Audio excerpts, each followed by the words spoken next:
দর্শক আমন্ত্রণ জানাচ্ছি সবাইকে চ্যানেল 24 এর নিয়মিত আয়োজন নিউজ ভিউজ 24 এ ভাইয়া হোটেল প্রেজেন্টস এই আয়োজনে আমরা আজকে আলোচনা করব জাতীয় ভ্যাট দিবস নিয়ে।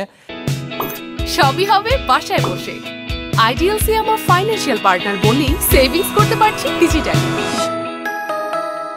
আপনারা জানেন যে ভ্যাট একটা সার্বজনীন কর ব্যবস্থা বাংলাদেশের উন্নয়নে, শুধু বাংলাদেশ না বিশ্বের যে কোনো দেশের অর্থনৈতিক উন্নয়নে এটি অত্যন্ত কার্যকর এবং প্রয়োজনীয় একটা ব্যবস্থা। তবে আমরা এখনও পর্যন্ত মাঠে ঘাটে চলাফেরা করলে বা আমরা যখন খবর সংগ্রহ করতে চাই, বাংলাদেশের মানুষের মধ্যে ভ্যাট নিয়ে একরকম ভীতি তৈরি হয়ে আছে।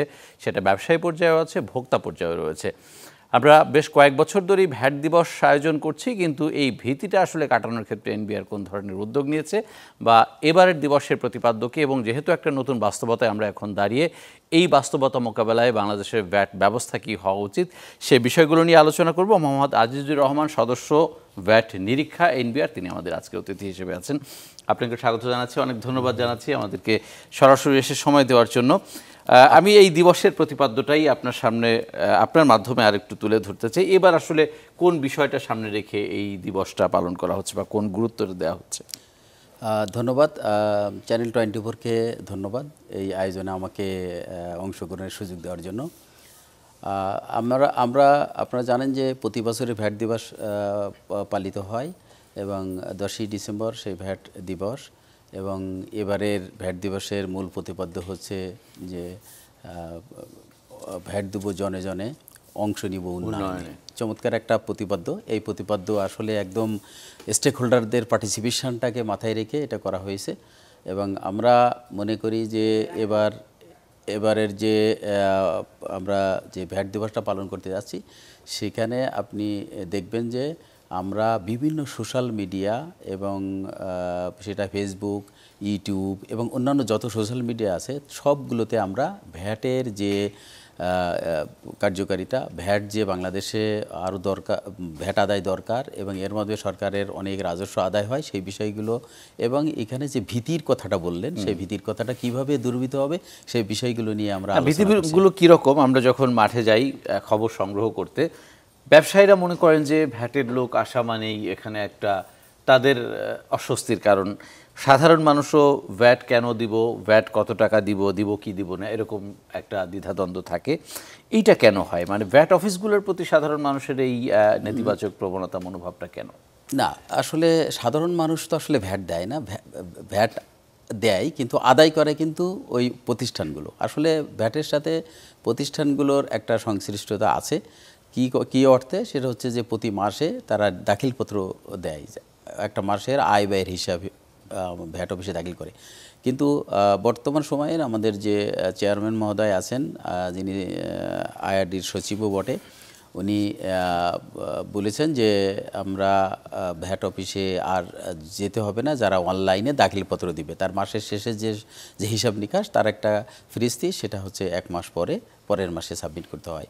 তো এখন কেউ যদি অনলাইনে এই ভ্যাট রিটার্নটা দাখিল করে তাহলে তো কিন্তু আর ভ্যাট অফিসে যাওয়া দরকার নেই। ফলে ভীতি বলে যে বিষয়টা সেটা আসলে নাই।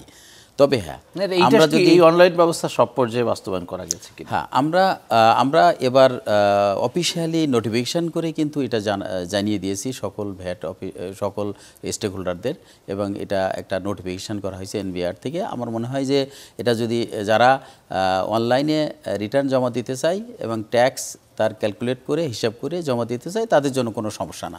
কিন্তু যারা ধরেন ট্যাক্স কম দেয় বা দিতে চায় না, তাদের জন্য একটু প্রবলেম আছে। সেখানে যদি আমরা একটা প্রতিবন্ধকতা বা একটা মানে এই ব্যবস্থাগুলো না রাখি, আমরা প্রিভেন্টিভ ব্যবস্থাগুলো না রাখি, তাহলে আসলে যে পরিমাণে কাঙ্ক্ষিত রাজস্ব আসা উচিত, যেটা আমাদের আসলে উন্নয়নে লাগে, আপনি জানেন কিভাবে ব্যয় হয়, সেটা আসলে আমাদের যে টার্গেটগুলো দেওয়া থাকে সেটা অ্যাচিভ করা আমাদের জন্য মুশকিল হয়ে দাঁড়ায়। তো আমরা আশা করি যে এই ভ্যাট দিবস, এই জনগণের মনে যে সব ভীতির সঞ্চার হচ্ছে সেগুলো ভ্যাট দিবসে এবং পরবর্তীতে আরও 4 দিন আমরা ভ্যাট সপ্তাহ পালন করব, সেখানে এগুলো দূরীভূত হবে। আমার মনে হয় অনেকাংশে দূরীভূত হয়েছে, কিন্তু যেটুকু আমরা এখনও যদি কোথাও এই সমস্যাগুলো থেকে থাকে, আইনের বিভিন্ন জটিল বিষয়গুলো যদি কোনো সমাধান করার প্রয়োজন হয়, আমরা সরাসরি স্টেক হোল্ডারদের মানে অফিসে যেয়ে করতে পারে, অথবা এনবিআরে যেয়ে যে কোনো আমাদের কাছে আমরা বিভিন্ন মেম্বাররা আছি, দায়িত্ব পালন করছি, কেউ যদি যেয়ে আমাদের কাছে কোনো সহায়তা চায় আমরা সঙ্গে সঙ্গে এটা না, আমরা জানি যে পরিবর্তিত প্রেক্ষাপটে এনবিআর এখন ভোক্তা বান্ধব বা ব্যবসা বান্ধব একটা পরিবেশ বা পরিস্থিতি নিশ্চিত করতে চায়, বাট আমরা এই অভিযোগগুলো বেশি পেয়ে থাকি একেবারে প্রান্তিক পর্যায়ে ছোটোখাটো ব্যবসায়ী ইউনিট যেগুলো, যারা এখনও হয়তো নিবন্ধন করেননি, বাট একরকম প্যাকেজ ব্যবস্থা যাদের সাথে এখনও চালু আছে, সেই জায়গাগুলোতে আসলে পরিষ্কার করা যাচ্ছে না কেন? আমি ছোট একটা বিরতি নিয়ে আপনার কাছে আলোচনায় ফিরতে চাই। এলো instant milk powder happy cow, যেমন সাশ্রয়ী তেমনি পুষ্টিগুণে ভরপুর, আর এটা নিউজিল্যান্ডের গরুর দুধ। হ্যাপি কাউ, গরুর দুধের স্বাদ সবাই পাক। দর্শক, আপনারা ভাইয়া হোটেল প্রেজেন্টস নিউজ ভিউজ 24 দেখছেন। ছোট একটা বিরতির সময় হচ্ছে, সাথেই থাকবেন।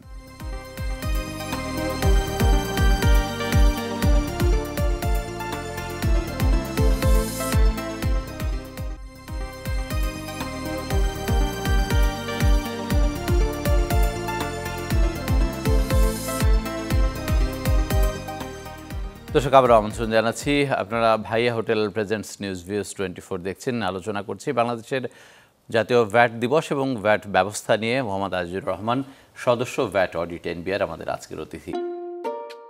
যতবারই ছুঁই তোকে দিই যত্ন মাখা কোমল ছোঁয়া। এসিআই নিয়ে এলো কোকোনাট মিল্ক ও জাফরানের নির্যাস সমৃদ্ধ বেবি সফট বেবি লোশন, যা বাবুর ত্বকের আর্দ্রতা বজায় রাখে দীর্ঘক্ষণ। কোমল ছোঁয়া প্রতিবার, বেবি সফট। আবারও স্বাগত জানাচ্ছি। যেটা বলছিলাম যে 15% সাধারণ মানুষকে ভ্যাট দিতে হয়। এখানে যারা ধনী তারাও 15% দিচ্ছেন, যারা দরিদ্র তারাও কিন্তু দিচ্ছেন। এখানে কিন্তু আলাদা করার কোনো সুযোগ নেই। তার মানে আমার তো একটা লক্ষ্য বৈষম্য কমানো, এখানে এই বৈষম্যটা কমানোর ক্ষেত্রে বড় বাধা হিসেবে কাজ করে কিনা? না, আপনি যেটা বলছেন এটা একটু আমি সংশোধন করে দিচ্ছি। আসলে লোকাল পর্যায়ে যে ভ্যাটগুলো আছে ট্রেডিংয়ের ক্ষেত্রে কিংবা কেনাকাটার ক্ষেত্রে, এটা 15% না, এটা হচ্ছে 5%। পণ্যের ক্ষেত্রে আমরা যদি পণ্যের ক্ষেত্রেও যদি বিক্রির ক্ষেত্রে সব 5%, কিন্তু এটা ব্যবসা হিসেবে আমরা ট্রিট করি। কিন্তু উৎপাদন প্রক্রিয়ার যখন কোনো পণ্য তৈরি হয় তখন সেটা 15%। কেন? এর আগের স্টেজে ইম্পোর্টের ক্ষেত্রে যে র মেটেরিয়ালসটা এনেছিল সে 15% ওখানে অন্যান্য ডিউটির সাথে 15% ভিএটি ছিল। ওই ভিএটিটা সে এখানে রিয়াত নিতে পারে। কোনো ক্ষেত্রে আমরা আরেকটা সুযোগ দিয়েছি। অনেক ক্ষেত্রে আপনারা জানেন যে আগাম কর, এটি বলি আমরা, সেটা হচ্ছে যে র মেটেরিয়ালস হোক বা যদি ট্রেডিং ব্যবসা করে তারা ইম্পোর্টের স্টেজে 5% আগে দিয়ে আসে। ওই 5% পরে এসে কিন্তু রিফান্ড ক্লেম করতে পারে। যদি তার এটা মানে অ্যাডজাস্টমেন্ট না হয় তাহলে রিফান্ড ক্লেম করতে পারে। এবং আমরা দ্রুততম সময়ে এখন রিফান্ড দেওয়ার ব্যবস্থা করেছি।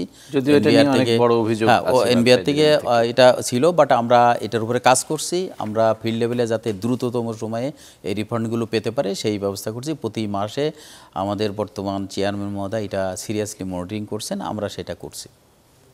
না, আরেকটা প্রশ্ন ছিল যে বৈষম্যের যে ব্যাপারটা, যে ধনীদের জন্য যেই ভ্যাটটা, গরিবদের জন্য সেই একই ভ্যাট, এখানে আলাদা করার কোনো সুযোগ আছে কিনা? না, আসলে এখানে ধনী গরিব নির্বিশেষে তো ভ্যাট, এটা আসলে ওইভাবে দেখলে হবে না। বিষয়টা এরকম যে আগে যারা ভ্যাট দেয় তারা, আমরা দিই, কিন্তু ভ্যাট আদায় যে করে সেই কিন্তু আদায় করে নেয়। সেই আদায় করে আমি কিন্তু একটা পণ্য যখন কিনছি তখন কিন্তু আমি আমার ভ্যাটটা ইনক্লুসিভ হিসেবে নিয়ে নিচ্ছে। ধরুন একটা শার্টের মূল্য 1600 টাকা, 1600 টাকা নিয়ে নিচ্ছে, ওর মধ্যে যে ভ্যাট হয় সেটা আদায় করে হচ্ছে ওই প্রতিষ্ঠান, ওই যে বিক্রেতা। সুতরাং বিক্রেতাকেই ট্যাক্স দিতে হবে। এখানে ধনী দরিদ্রের আসলে বিষয় না। একজন গরিব মানুষও কিন্তু তার ট্যাক্স দিতে হবে। এটা মোটামুটি প্রোগ্রেসিভ ভ্যাট সিস্টেমটা এরকম। এটার একটা পূর্বশর্ত। আরেকটা বিষয় হচ্ছে যে এরকম কথা প্রচলিত আছে যে সাধারণ মানুষ বা ভোক্তার কাছ থেকে ভ্যাট কালেক্ট করা হচ্ছে, কিন্তু সরকারি কোষাগারে সেটা প্রপারলি জমা দেওয়া হচ্ছে কিনা, এবং এর মধ্যে একটা গ্যাপ আছে বলে মনে করা হয়। এইটা নিয়ে আপনার যদি কোনো ব্যাখ্যা। এটা অনেক ক্ষেত্রেই এটা বলা হয়ে থাকে, কিন্তু আমরা সবসময় আমাদের একটা প্রতিষ্ঠানের কী পরিমাণ, বিশেষ করে এই বিষয়টা আসে হচ্ছে আপনার ব্যবসায়ী প্রতিষ্ঠানের ক্ষেত্রে। তো আমরা এই জন্য আমরা এখন নতুন করে যাতে এই ইয়েগুলো থাকে না, এটা এখনও আমরা মনে করি যে এখনও আছে, এটাকে দূরীভূত করার জন্য আমরা নতুন পদ্ধতি হিসেবে ই ট্যাক্স ইনভয়েসিং আমরা করতে যাচ্ছি। ইনভয়েসিং করলে প্রত্যেকটা ইনভয়েস অটো সার্ভারে চলে আসবে, এরকম যদি আমরা একটা পদ্ধতি করতে পারি তাহলে হয়তো এটা দুর্বৃত্ত হবে। আদারওয়াইজ 100% দুর্বৃত্ত হবে না। তবে আমরা সবসময় আমার অফিসাররা মনিটরিং করছে কেউ কি পরিমাণ আদায় করছে, তো সেটা আমরা তথ্য নিচ্ছি। কিন্তু সবচেয়ে বড় বিষয় হচ্ছে আমি বা আপনি যে প্রতিষ্ঠান থেকে বা যে দোকান থেকে আমরা কিনছি, আমরা ওই সময় যদি ভ্যাটের চালানটা চেয়ে নিই এবং যদি বলি যে আমার ভ্যাটের চালানটা দাও, তাহলে আমরা এটাকে রোধ করতে পারি, এটা রোধ করা সম্ভব। সেজন্যই এবার দেখবেন যে আমরা এই বিষয়গুলো নিয়ে আমরা সোশ্যাল মিডিয়াতে, বিশেষ করে ইউটিউব এবং অন্যান্য যে প্ল্যাটফর্মগুলো আছে, আমরা এইগুলো ভ্যাটের চালানটা চেয়ে নেওয়ার জন্য আমরা বারবার তাগিদ দিচ্ছি। রাইট। আমার শেষ প্রশ্নটা আপনার কাছে, যে একটা নতুন বাস্তবতার মধ্যে আমরা আছি, অর্থনৈতিক চ্যালেঞ্জ আছে, বাট আমরা দেখলাম যে অর্থ বছরের প্রথম 4 মাসে আমাদের যে টোটাল রাজস্ব আদায়ের পরিস্থিতি সেটা সন্তোষজনক না। এটা বাড়ানোর ক্ষেত্রে আপনারা কোন ধরনের উদ্যোগ নিয়েছেন? না, ধন্যবাদ। আসলে আপনি জানেন যে ছাত্র জনতার বিপ্লবের পরে এই সরকার এসছেন এবং আমাদের কাছে কিন্তু অনেক প্রত্যাশা যে জাতীয় রাজস্ব বোর্ড যথাযথ রাজস্ব আদায় করবে। আমরা কিছুদিন একটু মানে আদায় একটু কম হয়েছে, আপনি বুঝছেন। তো আমরা ভবিষ্যতে যাতে এই আদায়টা আরও বেশি হয় এবং কিভাবে করা যায় সেই নিয়ে আমাদের মাঠ পর্যায় সহ আমাদের এনবিআর সকল পলিসি লেভেলে কাজ করে যাচ্ছে। যেখানে যেটা করা দরকার আমরা করছি। আমরা ইন দি মিন টাইম আমরা খুব পিছাই ছিলাম। আমরা গত মাস থেকে আমাদের গ্রোথ চলে আসছে, আমরা প্রায় বলা যায় যে 7% গ্রোথে আমরা চলে আসছি। আমরা সেই প্রত্যাশা করি। অনেক ধন্যবাদ। আমরা আজকের আলোচনা এখানে শেষ করছি। Thank you very much. Thank you, আপনাকে অসংখ্য ধন্যবাদ। চ্যানেল 24-কে ধন্যবাদ আমাকে সুযোগ দিয়ে এখানে আসার জন্য। Thank you very much. দর্শকের সাথে শেষ করছি আজকের মতো ভাইয়া হোটেল প্রেজেন্টস নিউজভিউজ 24। ভালো থাকবেন সবাই।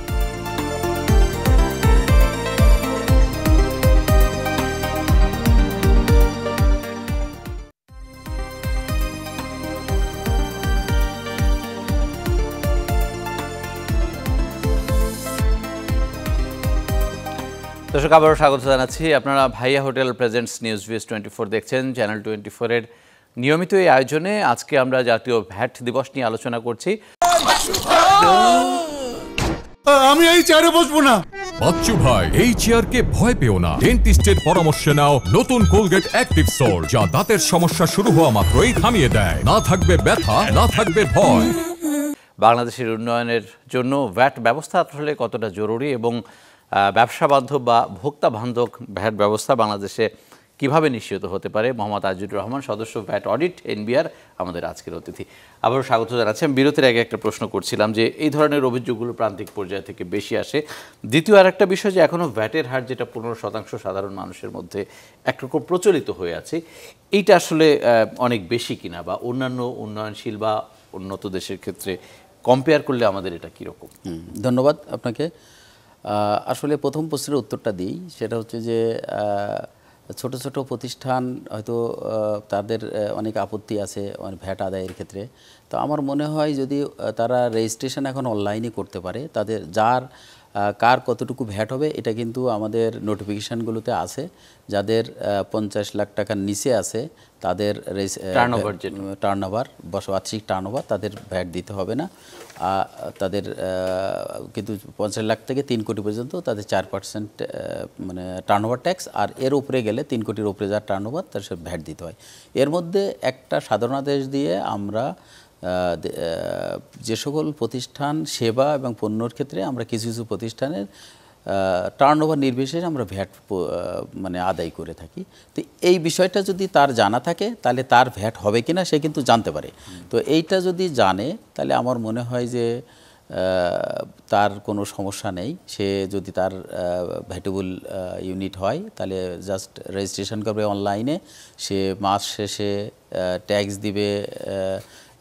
দিবে যতটুকু তার সেল হয়, ট্যাক্সেবল হয়। আর যদি ট্যাক্সেবল না হয় তো ট্যাক্স দিবে না। এটার জন্য তো জোরাজোরি করার কোনো স্কোপ নাই, আমরা করি না। ভ্যাট অফিসারদেরও তো একটা দায়িত্ব আছে, তাদেরকে এই বিষয়ে সচেতন করা। আপনারা আসলে এই সচেতন করার বিষয়টা আমরা বিভিন্ন সময়ে অ্যানাউন্সমেন্টে করে থাকি। বিশেষ করে এই ভ্যাট দিবসগুলো যখন হয়, এই ভ্যাট দিবসে আমরা কিন্তু এই বিষয়গুলো আমরা প্রত্যেকটা সার্কেল, ডিভিশন, আমাদের জেলা এবং উপজেলা পর্যায়ে আমাদের অনেক প্রতিষ্ঠান আছে, বিশেষ করে আমাদের কমিশনারগুলো আছে। কমিশনারগুলো এই সচেতনতা সৃষ্টি করে জনগণকে উদ্বুদ্ধ করে এবং আমরা মানে জাতীয় রাজস্ব বোর্ড সহ অন্যান্য ভ্যাট কমিশনারগুলোতে সেমিনার হবে এই সময়ে। তো সেই সেমিনারে কিন্তু এই বিষয়গুলো সমস্ত বিজনেসম্যান, বিশেষ করে FBCCI যত বিজনেস কমিউনিটি আছে তাদের পার্টিসিপেশন কিন্তু এখানে থাকে। ফলে আসলে আমরা কিন্তু সবসময় এই প্রোপাগান্ডা, এই অ্যানাউন্সমেন্ট করে যাচ্ছি। জনগণ হয়তো অনেক ক্ষেত্রেই যেগুলো যারা পিছিয়ে থাকে, আমার মনে হয় যে এখন এবছরে আমরা বেশি মাত্রায় সোশ্যাল মিডিয়াতে আমরা ফোকাস করছি, এতে জনগণের কাছে আরো বেশি যাবে। আরো একটা প্রশ্ন ছিল আপনার কাছে 15% ভ্যাট ব্যবস্থা নিয়ে। আর সেকেন্ড অংশটা 15% ভ্যাট ব্যবস্থা, এটা আসলে অন্যান্য দেশের তুলনায় এটা আমাদেরটা যৌক্তিক।